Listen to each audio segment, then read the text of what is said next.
Hello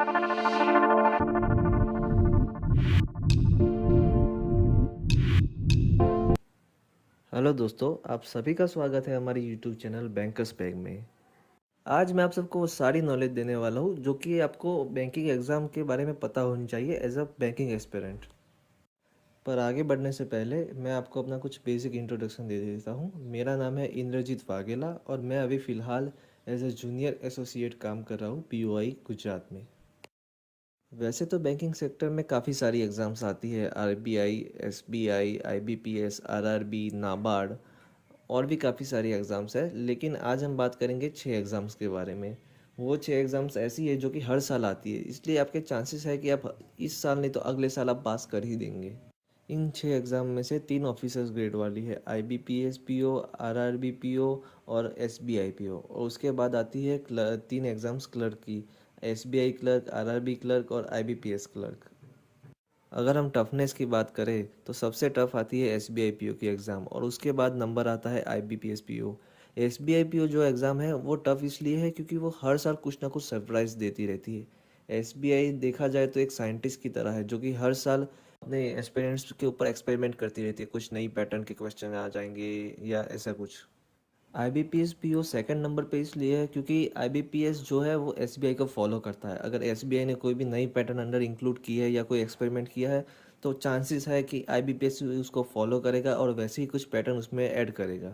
इन दोनों के बाद नंबर आता है आरआरबी पीओ का। आरआरबी पीओ इन दोनों एग्जामों से कंपेरेटिवली काफ़ी इजी होती है।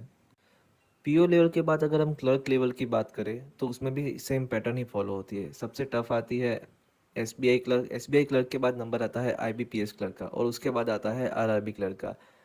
आरआरबी क्लर्क सबसे इजी एग्ज़ाम है, लेकिन यही इसकी सबसे बड़ा ड्रॉबैक, क्योंकि सबसे इजी होने की वजह से ही इसका जो कटअप है वो काफ़ी हाई चला जाता है। कभी कभी तो इसका कटअप आउट ऑफ 80 या 78 या 79 तक जा चुका है।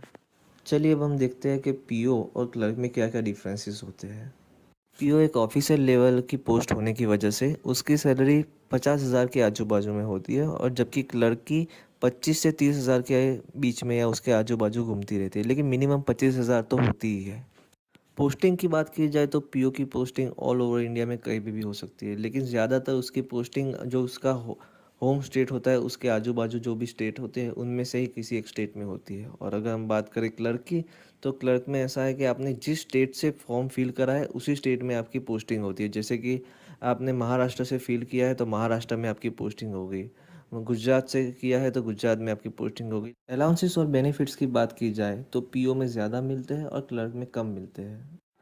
अगर हम काम की बात करें तो पीओ का ज़्यादातर काम एडमिनिस्ट्रेशन का होता है, इस वजह से उनका इंटरेक्शन पब्लिक से बहुत कम होता है।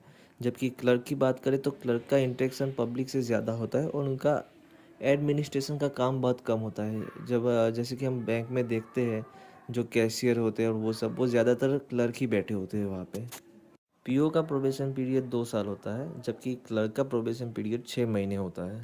अगर हम बात करें एग्ज़ाम पैटर्न की तो पीओ में 3 स्टेजेस होते हैं, प्रीलिम्स, मेंस और फाइनल होता है इंटरव्यू। जबकि क्लर्क में सिर्फ 2 ही स्टेज होते हैं, प्रीलिम्स और मेंस, उसमें इंटरव्यू नहीं होता है। चलिए अब हम देखते हैं आरआरबी और अदर एग्ज़ाम्स के बारे में। आरआरबी की जो भी एग्ज़ाम्स होती है वो होती है रूरल बैंक्स के लिए, जबकि अदर एग्ज़ाम्स होती है वो अपनी पर्टिकुलर अलग अलग चीज़ों के लिए होती है। आरआरबी में पोस्टिंग होती है अपने होम स्टेट में, जबकि अगर बात करें हम अदर एग्ज़ाम्स की तो अदर एग्ज़ाम्स में डिपेंड करता है कि कौन सी पोस्ट के लिए है। अगर पीओ है तो ऑल ओवर इंडिया कहीं पर भी, और अगर क्लर्क लेवल है तो क्लर्क लेवल में अपने होम स्टेट में या फिर जहाँ से आपने अप्लाई किया है वहाँ पे। आरआरबी की एग्ज़ाम रीजनल लैंग्वेज में होती है जबकि अदर एग्ज़ाम हिंदी या इंग्लिश, सिर्फ 2 ही लैंग्वेज में होती है। प्रीलिम्स की बात की जाए तो आरआरबी में 2 ही सब्जेक्ट आते हैं, रीजनिंग और क्वांट, जबकि अदर एग्ज़ाम्स में 3 सब्जेक्ट आते हैं प्रीलिम्स में, रीजनिंग, क्वांट और इंग्लिश। और दोनों के टाइम में भी डिफरेंस है। जहाँ पे 2 सब्जेक्ट है आरआरबी में उसके लिए हमें 45 मिनट्स मिलते हैं और जहाँ पे 3 सब्जेक्ट है उसके लिए हमें पूरा 1 घंटा मिलता है। आरआरबी की प्री एग्ज़ाम्स में कोई भी सेक्शनल टाइमर नहीं होता है, जबकि अदर एग्ज़ाम्स में होता है 20-20 मिनट का। मेंस की बात की जाए तो आरआरबी में 5 सब्जेक्ट आते हैं, quant, reasoning, English, current affair और कंप्यूटर। जबकि अदर्स में सिर्फ 4 ही सब्जेक्ट आते हैं, उनमें कंप्यूटर नहीं आता है। आरआरबी में एक चीज़ और है कि अगर आप किसी और स्टेट में अप्लाई कर रहे हैं तो उसके लिए आपको लैंग्वेज प्रोफिशिएंसी टेस्ट देना पड़ेगा। अब अगर हम बात करें प्रीलिम्स की तो SBI PO, IBPS PO, SBI clerk और आईबीपीएस क्लर्क, इनमें कोई फ़र्क नहीं है। पूरी की पूरी पैटर्न सेम है। उनमें 3 सब्जेक्ट आते हैं, इंग्लिश, रीजनिंग और क्वांट।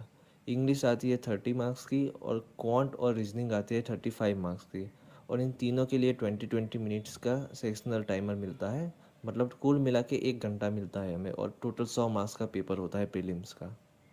अब अगर हम मेंस की बात करें तो इन चारों की मेंस में सब्जेक्ट में कोई डिफरेंस नहीं होता। सब्जेक्ट चारों में सेम ही होते हैं, क्वांट, इंग्लिश, रीजनिंग और जनरल अवेयरनेस। फ़र्क होता है तो सिर्फ इनके मार्क्स और इनके टाइमिंग का, जो कि मैंने यहाँ पे जो 2 फ़ोटोज़ डाले उसमें आप देख सकते हैं कि दोनों में क्या क्या कितने कितने मार्क्स का आता है, कितने मार्क्स का नहीं आता। आरआरबी की बात की जाए तो यहाँ पे स्क्रीन पे आप देख सकते हैं प्रीलिम्स में कौन से सब्जेक्ट आते हैं, मेंस में कौन से सब्जेक्ट आते हैं। मेंस में देखने वाली बात यह है कि उसमें 2 ऑप्शनल पेपर होते हैं, या तो आप इंग्लिश सिलेक्ट कर सकते हैं या फिर हिंदी सिलेक्ट कर सकते हैं। लैंग्वेज में से दोनों में से एक आपको सिलेक्ट करना होगा। यहाँ स्क्रीन पर आप देख सकते हैं 4 सब्जेक्ट और उनके सिलेबस। इससे आपको पता चल जाएगा कि कौन से टॉपिक आपको पढ़ने हैं और कौन से नहीं पढ़ने हैं। अगर हम बात करें एलिजिबिलिटी क्राइटेरिया की तो उसमें सिर्फ 2 मेन चीज़ें हैं, एज और एजुकेशन। एज मिनिमम आपकी 20 ईयर्स होनी चाहिए और मैक्सिमम 28 ईयर्स, अगर आप जनरल कैटेगरी से हैं तो। अगर एजुकेशन की बात की जाए तो आप सिर्फ ग्रेजुएट होने चाहिए किसी भी स्ट्रीम से या सब्जेक्ट से, या फिर आप फाइनल सेमेस्टर में होने चाहिए और आपका रिज़ल्ट जो है फाइनल रिज़ल्ट वो एग्ज़ाम्स की डेट आए उससे पहले आ जाना चाहिए। चलिए अब हम इस वीडियो को यहीं पे रैप अप करते हैं। अगर आप चाहते हैं कि मैं किसी और टॉपिक पे वीडियो बनाऊँ तो आप यहाँ पे कमेंट सेक्शन में बता सकते हैं, मैं उस पे वीडियो बना दूँगा। और मैंने आप सभी के हेल्प के लिए एक ग्रुप बनाया है जिसमें आप ज्वाइन होके एक दूसरे से बात भी कर सकते हैं, और मैं अपनी तरफ से भी कुछ पीडीएफ और वो सब शेयर करूँगा ताकि आप उसमें प्रैक्टिस कर सकें। और मैं जो भी वीडियो बनाऊँगा उसकी पीपीटी और सब उस टेलीग्राम में आपको मिल जाएगी। टेलीग्राम ग्रुप की लिंक मैं यहाँ पे डिस्क्रिप्शन में दे दूँगा, आप वहाँ से ज्वाइन हो सकते हैं। और जाने से पहले इस चैनल को सब्सक्राइब करना ना भूलें और अपने दोस्तों को या रिश्तेदारों को भी शेयर करें जो कि प्रिपरेशन करने का सोच रहे हैं या फिर चालू कर चुके हैं, ताकि उनकी भी हेल्प हो जाए।